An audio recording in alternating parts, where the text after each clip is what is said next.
we have an amazing plenary, number 2 for you, with Lonny Brooks on Afrofuturism.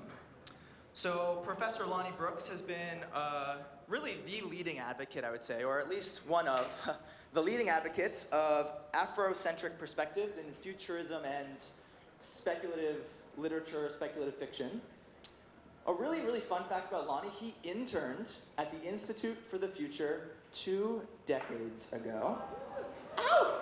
And in 2004, wrote his dissertation on his time at the Institute, called Materializing the Future. So he is an expert in this stuff and is really pushing us to create a lens for futures thinking that is more inclusive and diverse, which to me should just be called futures thinking. But it's really, really amazing and an honor to have Lonny here to share with us how he thinks about Afrofuturism. So without further ado, please join me in welcoming Lonny Brooks.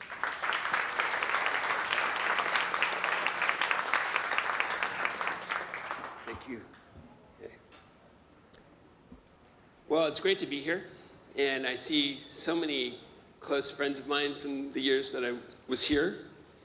So let me just start. I call this Afrofuturism in the year of the Panther. I share a dream to ensure that long oppressed racial minority and diverse voices can articulate themselves in the futures imagined in the practices of long-term thinking and in the professional areas of foresight.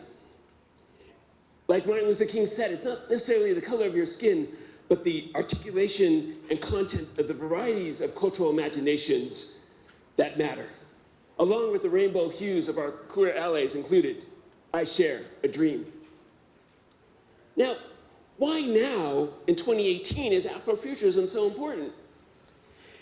Now, I've been exploring this thing called Afrofuturism for a few decades now. The year of the Panther. Well, this is the year of the Panther. I've been doing this since 1998 with the Institute for the Future. Like Max said, I did my dissertation about them in 2003. I got my tenure based on IFTF, thank you. I received a huge grant in 2012 to create a long-term and futures thinking project in education to infuse my communication courses with foresight thinking. That was fun. And then finally, I'm producing a podcast called the Afrofuturist Podcast with Ahmed Best. You may have known him, he played Jar Jar Binks in Star Wars. And now I'm an advisory board member of the Black Speculative Arts Movement. Now, when Black Panther hit the theaters, it was one of the biggest movies of all time, right? Now, if you're a straight white male, you see yourself reflected in almost every hero of every big superhero movie ever made. But imagine you've never seen yourself or someone who looks like you as the hero in a big fantasy epic. George Jetson and Jane, his wife. Imagine never seeing yourself in most visions of the future. But then all of a sudden you have the Black Panther. And things changed for Black people in general. And for me personally, it changed my life overnight. All of a sudden, people wanted to know, what is this thing called Afrofuturism?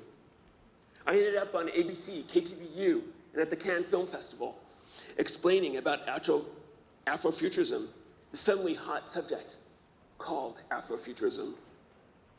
Now, what is Afrofuturism?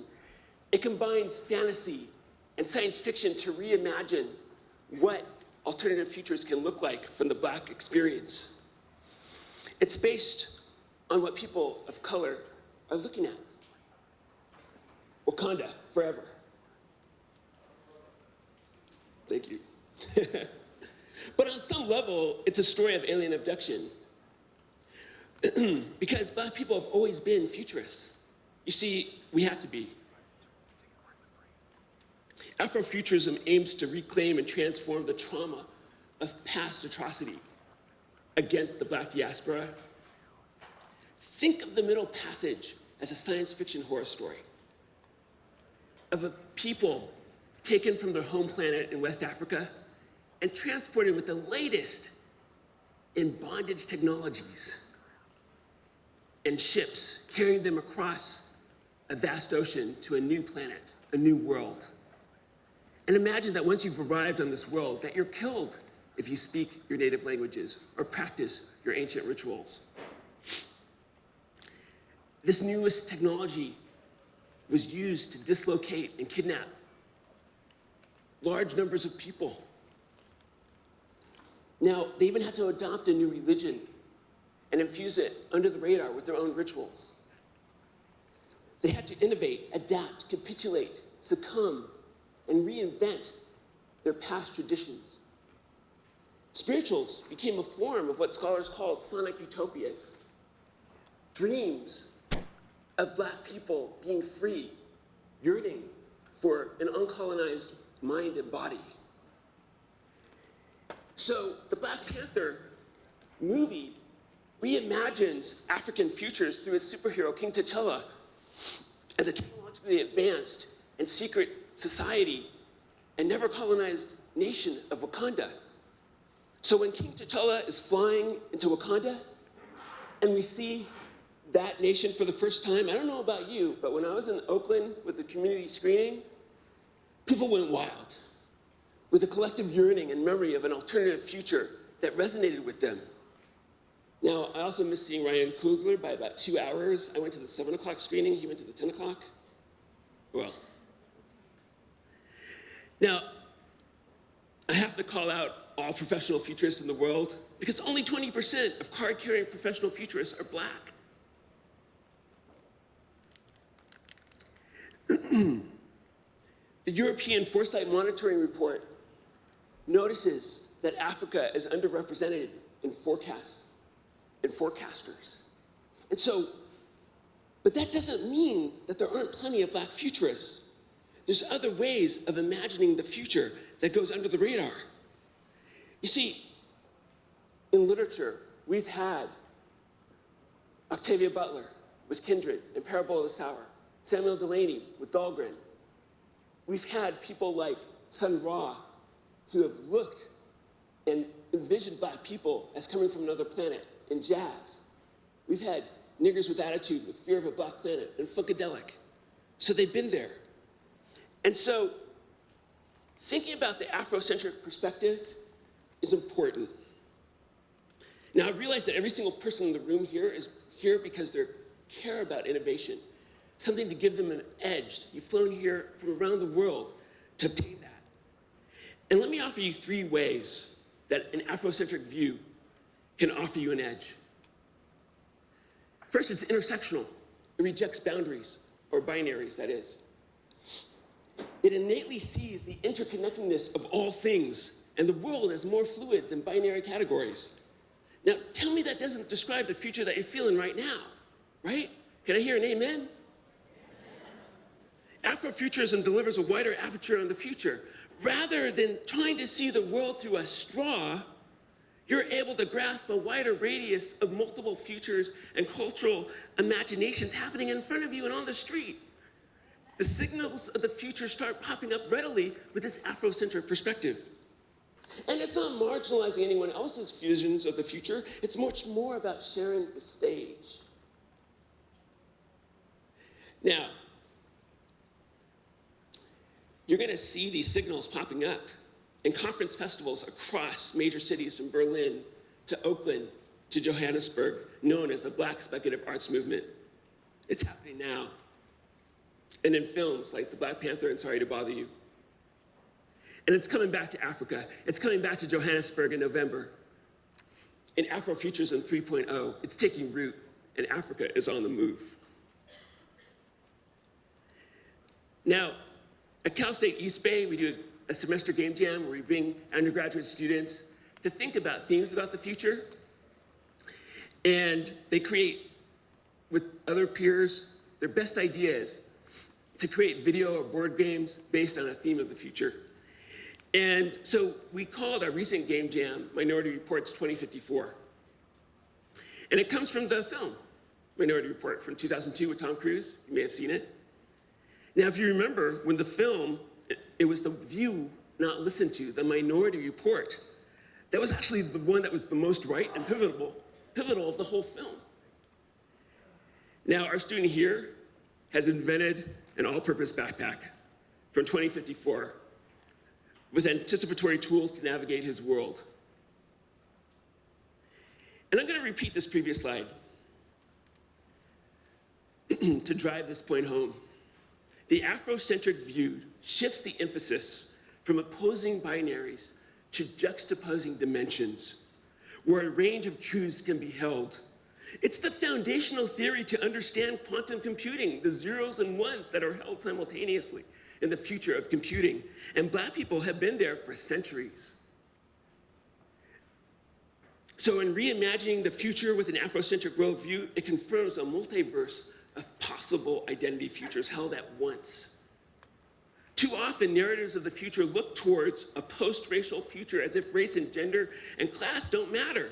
When social science research confirms the near millennial effects of hundreds of years of the persistence of racial bias, discrimination, and socioeconomic divisiveness that echoes and will continue to reverberate and affect life chances in the near and long-term future.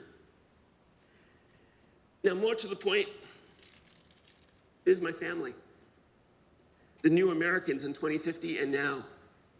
There's a great demographic changeover that's happening by 2050, where the majority of people in the US will be non-white. And it's already occurred in California. It's occurring with younger audiences and generations around film and gaming. Think of it this way, California today and the world tomorrow. And more to the point, with 8 billion people on the planet, we've never really been minorities at all. Think about that. Forecasting is stronger, not weaker, but it includes the fullness of the forecaster, and stronger as an advocate to include the cultural and especially the Afrocentric perspective. Thank you.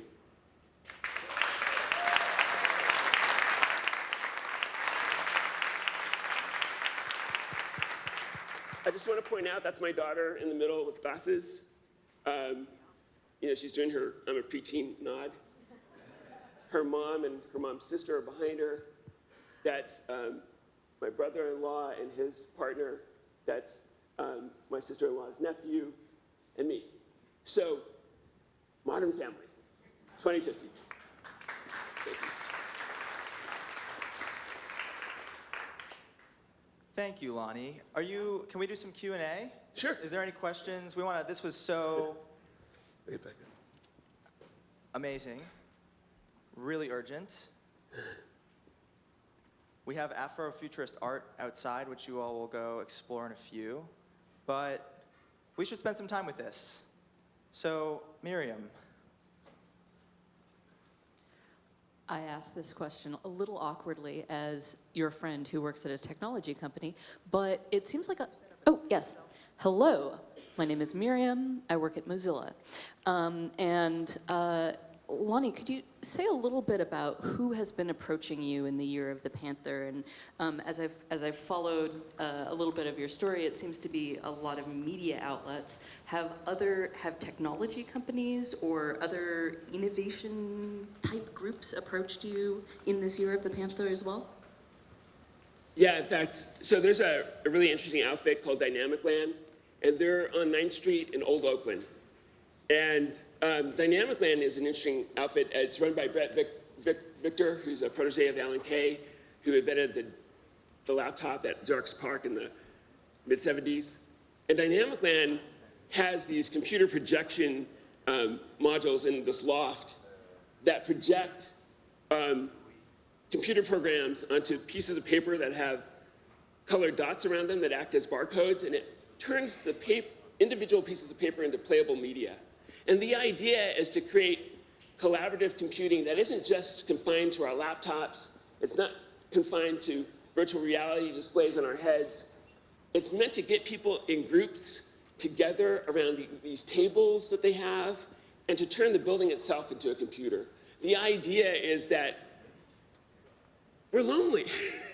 We want to be in community with people. And I think this also reflects an Afrocentric perspective, that we're tribal animals. We want to be together, and we want to be doing cool things with computing together. And so they've asked me to advise them about a workshop they're doing about radical educational futures in 2050. And so we did a storytelling jam session around futurism and Afrofuturism. And so one of the researchers there, Paula Tay, is giving her workshop tonight, fell in love with forecasting and just embraced it. So I've been advising them on this a lot. And I'm going to help them with their next version of this session in a couple of weeks. So that's one major outfit. And then just, people wanting to know, well, how can we infuse game jams with minority perspectives, alternative perspectives of the future? So there's a group down in LA called the Fathomers. And so they're an art group that came out of Kansas City, Missouri, and now they're based in LA. And they're actually in a cool workspace called New House on Sunset Boulevard. So if you ever get there, check them out. And so they're working with us to hold a podcast event around our guests and to hold a game jam to help generate a game jam over a week to generate an app to democratize the future for everyone. Imagine being able to see alternative futures in the palm of your hand and collaborating with other folks around that, in a dynamic land environment or around a card deck, but really expanding the range of what people's visions are across the world. So, in fact, we just got 1,000 clicks in Kenya for the podcast, so it's popping up. Thanks. Maybe one other question, comment, insight? Jan? Oh. Well, let's get you both in. Hi, I'm Jan English-Luick. I'm at San Jose State as an anthropologist and a fellow at the Institute for the Future. Anyway, Lonny, so I'm kind of ripping off of Tessa's question about what Fred Turner talked about yesterday, that the counterculture is white. And I just returned recently from Burning Man, where I broke myself, and I was really impressed by how the counterculture is not being as white as it used to be. And there was a really strong presence from Oakland. I was sitting next to a camp which is El Hombre. And so there's a multicultural embrace of the counterculture, which I think is going to be something to think about. What is your experience of that? Well, I do see okay, I'll put it this way. I have the artists that you'll see in the panel at 3 o'clock today, Amos White, Audrey Williams. We're feeling like we're in a new age of a Harlem Renaissance. It feels that way because things are just popping up for us. And the Black imagination is our vibranium, from the Black Panther, our latest technology, in a sense, to help infuse the future. So I see my students, playing around with modes of dress. There's a great singer I just got in touch with, Muklit. She's based in San Francisco, and she does this great video called Supernova. And it just felt like a kind of a new, just seeing Black folk dressed up in the future and playing around with music and singing about how the supernova, has spawned all of us, but from an Afrocentric perspective with rhythms like that. And so I feel it. And that doesn't surprise me necessarily either. You just see people having a hipper, richer sense about themselves, a pride. The Black Panther Party ended in the 70s. The Ku Klux Klan is still there. But the Black Panther Party ended. But the Black Panther film has taken off, right? So it's sort of like the revolution will not be televised, it's going to be celebrated. And I think that's a good way of thinking about it. That we are going to celebrate with not a sword necessarily, but with pen and paper, words, art, and infuse the environment with our imagination. So, thanks. David Houghton from Tennessee. Or Microsoft, whichever you want to say. So thank you so much for being here. I'm really impressed with the shift of perspective, and I wonder, when you look 2 years down the road, what do you see as being the major barriers to the networking of this perspective and the viability of it? That's a great question. You know, my colleague Ronaldo Anderson, who's the executive founder of the Black Speculative Arts Movement, said, you know, it really will not take off unless Africa embraces it. And so we've connected with a group called Indaba at Wittenberg University in Johannesburg, and they're just thrilled with holding the Black Speculative Arts Movement and having it be in Johannesburg. And then there's one that's going to be scheduled in Nairobi next year. So what I see is that Africans will be embracing this and are ready for it and have been. And so I think that could be the barrier. If it doesn't take hold there, then does the Black diaspora get reignited or does it die? You know, and I think, so that's one of the barriers. I think also just increasing the amount of people recognized as forecasters in the community from different cultural imaginations. So I have friends who are scholars who are working on Native American science fiction from the Aboriginals in Australia. And so really seeing that panoply of cultural imagination. We're seeing more science fiction out of China, for instance. So having that keep growing is important to nurture.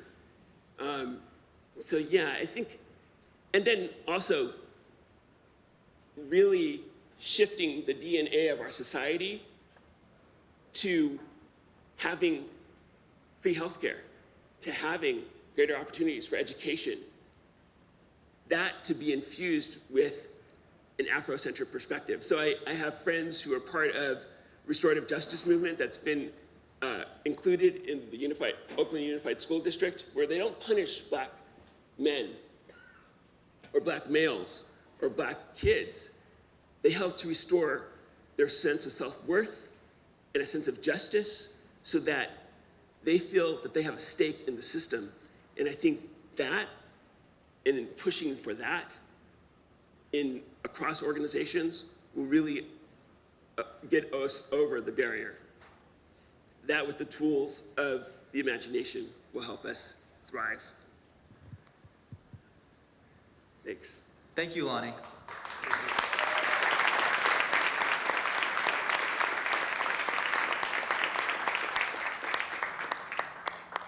Yes, thank you so much. So you'll be able to hear more from Lonny in the Afrofutures session at 3 o'clock.